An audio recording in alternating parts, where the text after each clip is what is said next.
Antique Agenda, my friends. I hope you're all having a great fall. I have a little bit of a fall haul to share. Most of them I bought for my own home decor, but there are a few things that I purchased to put in either my Etsy shop or bring to a live sale, and I will let you know which items those are. All right, let's get started with this. I got two of these. I got a big one and I got a little one. Isn't this fantastic? This little one with the Bacardi label. And then this one, I believe, is French. These are such awesome pieces to add to any room in the house. They are so beautiful, and I love the basket wrapped glass. Now, a lot of people call these demijohns, but the basket wrapping is what adds so much old world charm to these. Now, this one, I believe I picked up for about $40, which actually isn't a bad price. A lot of people are importing these. They're going out to Europe and bringing them back. It is a very trendy thing to decorate with lately, but that's because if you love an old world, French provincial, English country style home, these really do add an authentic flavor to your kitchen or your dining room. They have such a warm tone, nice texture and pattern. Doesn't a piece like this evoke a long summer evening garden party where friends are gathered around a table, enjoying food and watching the sun go down with a wonderful conversation and company? Just a lot of merriment. To me, that's what this evokes. So these pieces are a wonderful addition to my home decor.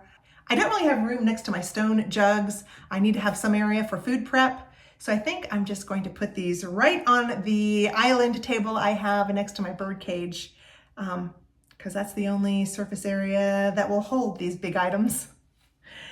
Sometimes my eyes are bigger than my home's surface area.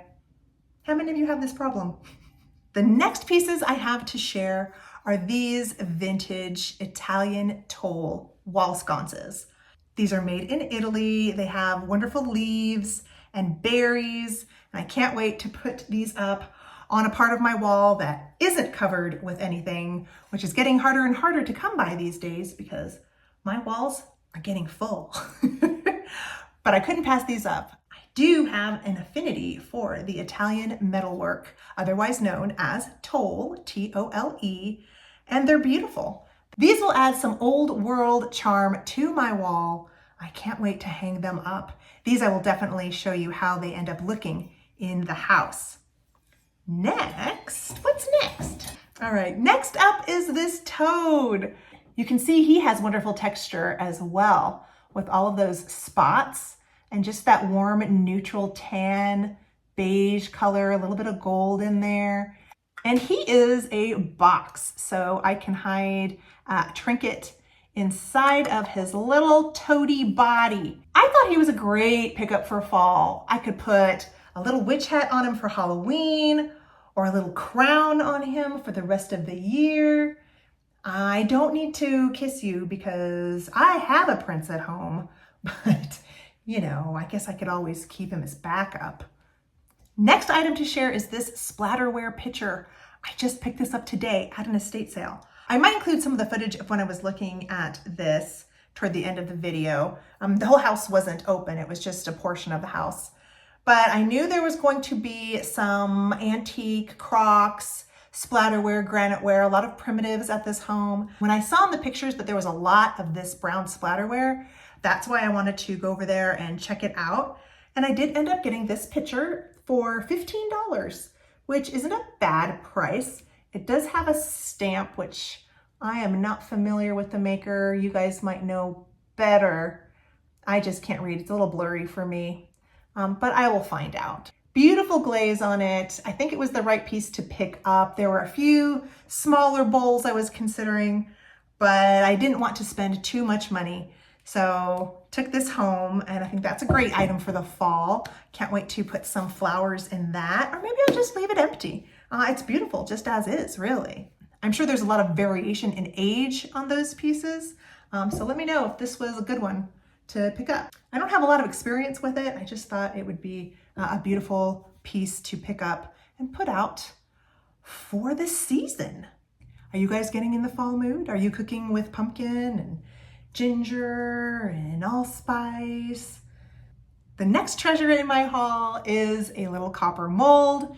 This one with a bird on it, some hammering here on the sides of it. Has a beautiful brass handle. And this I picked up for resale. So I will probably bring it to a live sale first. And then if no one picks it up, I will list it in my Etsy shop, probably for about $15. Okay, now we're gonna move on to some jewelry. And these are definitely going in my Etsy shop. These are gorgeous fur clips. Let me hold these up so you can see. Look at these fur clips. Beautiful aqua blue, glass faceted center stone with some tiny rhinestones on the edge. They look to be maybe made in Germany or possibly Czechoslovakia. These also could be Miriam Haskell designs. It's not signed. It definitely has that signature style that was very popular in a lot of the Miriam Haskell pieces. These are definitely fur clips. They have sharp prongs here to clip on to your fur stole or fur coat back in the 1950s.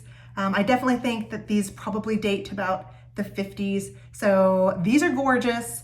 These I picked up for $10, which was a great price considering it's a pair. Now I also picked up another piece of jewelry. I picked up a Victorian sash pin. It is, whoops.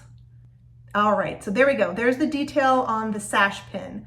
No stones. It is just a brass design. And the reason I picked this up is this is a wonderful complement to another brass sash pin that I used for a project with a mirror and a ribbon. This ribbon, in fact. So I have a second mirror, this mirror. So I thought I could make a twin or a sister to the other piece, the one with the acorn brooch, if you guys remember or watched that video. But I finally found a piece that would be a nice complement so that they can be little sisters on either side of my plate rack here in the kitchen. So we need to get this done and hung up on the wall. That'll be fun. All right, so those are all of the treasures that I wanted to share for some beautiful fall home decor. And now I want to show you the DIY projects. One of them is permanent. It was a decoupage project. The other one is temporary with some of my half dolls. So let's start with the decoupage project. I decided that I wanted a beautiful fall tissue box cover. And my thought was to cover it with some artwork that would evoke romance, whimsy, maybe a little bit of fantasy. And so I decided to use some images from one of my favorite illustrators from the turn of the century named Arthur Rackham. If you don't know who he is, he was very prolific as an illustrator for many fairy tale books from about 1900 to the 1920s. He charged on the scene when he did the illustrations for Grimm's fairy tales, and then proceeded to do illustrations for books like Alice in Wonderland, Peter Pan and Kensington Gardens, some Shakespeare tales, Hans Christian Andersen, and so many countless others that he has a catalog of just hundreds of awesome, fantastical images that have been the inspiration for so many people, including Tim Burton and Guillermo del Toro. So I went to the thrift store to look for just a traditional tissue box cover. I was hoping to find wood, but I ended up only finding a metal one, kind of with a pewter finish. Luckily, it had a lip around the edge, so I thought it would be very easy for me to decoupage each of the 4 panels. So I did already have a book with some of Arthur Rackham's famous illustrations that are made to frame or decoupage with, do some sort of project with. And I took out 4 of them that I thought had warm tones, mostly tans, a little bit of red here and there. And I really love how it turned out. I did decide to add some of a crafter's best friend, gold Rub and Buff, to the top. because although the pewter finish was very pretty, I just wanted that warmer tone for the fall. I really love how it turned out. It definitely is not perfect, but I actually like all of the wrinkles on it. It kind of makes me think of the Italian Florentine boxes. So this was a very successful project for me. It was only $2.99, and the artwork I already had. So all it cost me was $3 and a little bit of Mod Podge and some old Rub and Buff, which I already had in my craft drawer. I figured you guys would love to see this because I know you can apply this idea using any artwork. For Halloween, you could do Edward Gorey, you could do beautiful magazine images, maybe from Ladies Home Journal. Now, for project number 2, which was not a permanent DIY, this was a temporary, something that I can disassemble. I decided that I wanted to dress up my half dolls for fall. A lot of you have seen me do this with my half dolls. You've seen them with Christmas trees. You've seen them with bird cages. This time I used some silver plate shakers for the dolls and some beautiful brown feathers. I decided I could use one of these ostrich feather fans for the larger half doll. And then for the smaller half doll, I knew I would use one of the millinery feather pieces that I have stashed away from an estate sale of a millinery hat artist. She had tons of pieces for crafting her own hat designs, and I was able to pick up a bag full of some with beautiful fall colors. So basically how I did this was I temporarily affixed each half doll to a salt shaker with some tacky museum putty. I just rolled it up in a ball, stuck it on the top, pushed the half doll down on each shaker, and then on the smaller feather piece, I pinned a ribbon to it and tied it around the half doll waist.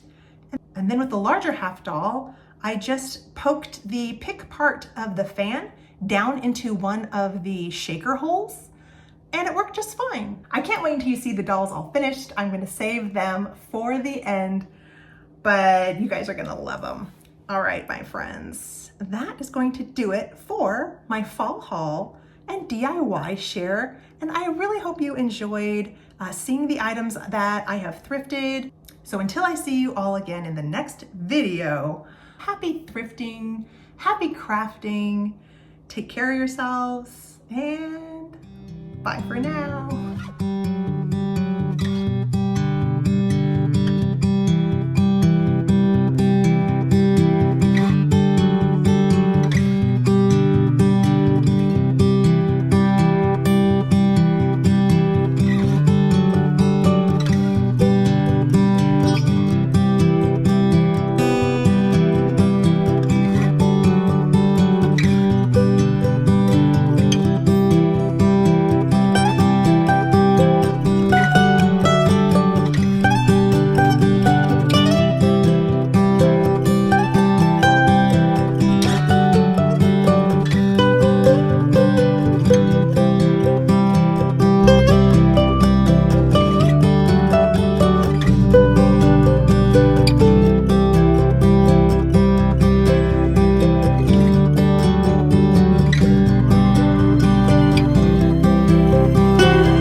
Hey guys, it's me.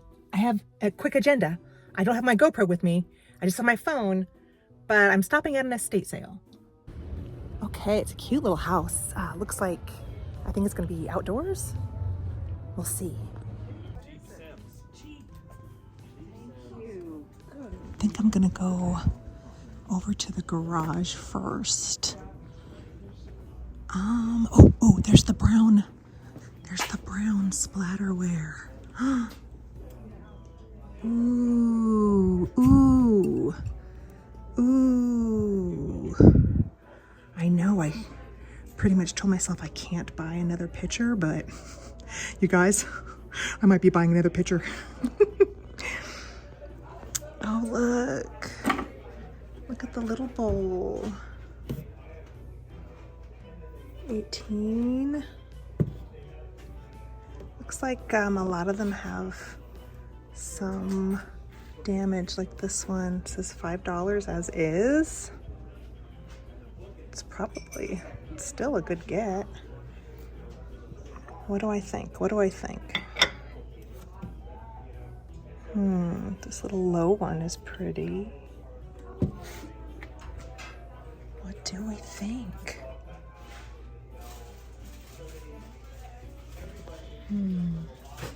Look, over there.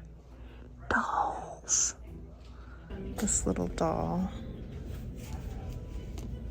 She's cute. She's 7.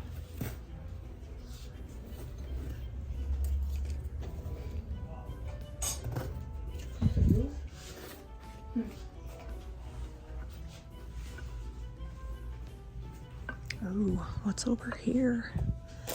This could be good stuff. Seed packets. That's fun. For crafters, maybe? Ooh, what is that? And a feller needs a friend, $3. Look, it's Punchinello. This is Punch from Punch and Judy. This is a little baby dish, but Punch originated in Italy, and he was known as Punchinello. There's a few of these little children's dishes. I really don't need any, but they sure are cute. If I'm not careful, I'm gonna really blow the bank, so... oh, right there's the price. Child's plates, $10 each. Look, there's a couple old vintage Halloween napkins for $1. I think I'm gonna get that. The witch is really good.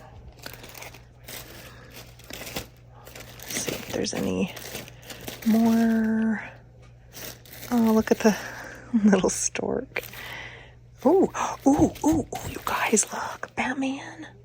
Oh, I think I'm gonna get that. I don't know. When I was 3 years old, I got to pick out my very first metal lunch pail. So this would have been in the 70s, and I picked out Batman and Robin, and I couldn't have been more thrilled. So, I did have a thing for those two, you know, the old school one that was on television. Okay, I don't think I'm gonna take home any more, but I think I'm gonna grab these. Wow, well, the garage was fun. I can only imagine what's gonna be inside the house.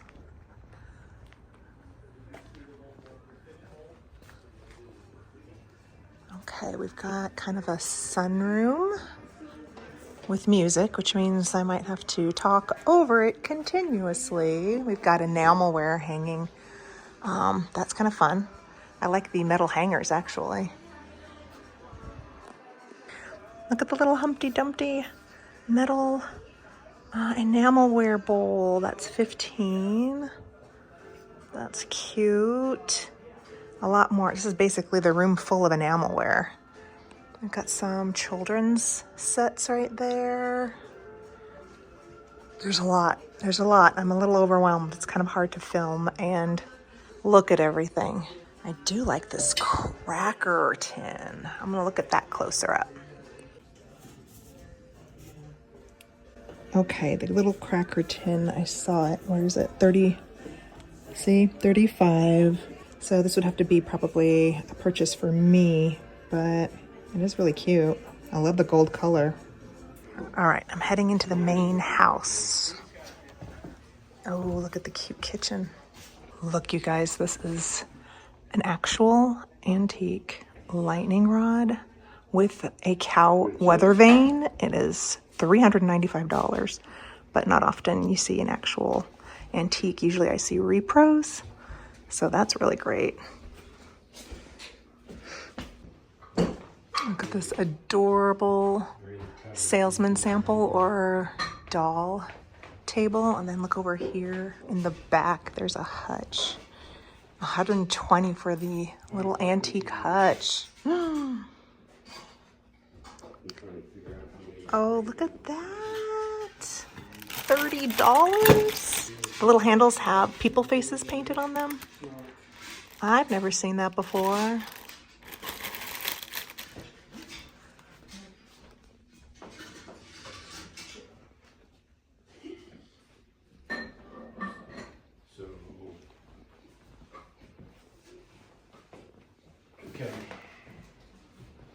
I like all the cookie cutter jars. So that was quick because it was basically only the kitchen inside of the house. They said they were going to open up the rest of the house at another sale on a different weekend. So I thought I was going to get 25% off, but turns out the brown splatterware was not 25% off. So basically I paid $15 for it. And then I did get the napkins for $1 each. So I didn't really get a discount, but that's okay. I just grabbed a few things. I was happy to do that, and I will keep an eye out. Maybe I will come back when they have their second phase of the estate sale. So just a quick little trip. Hope you guys enjoyed looking around.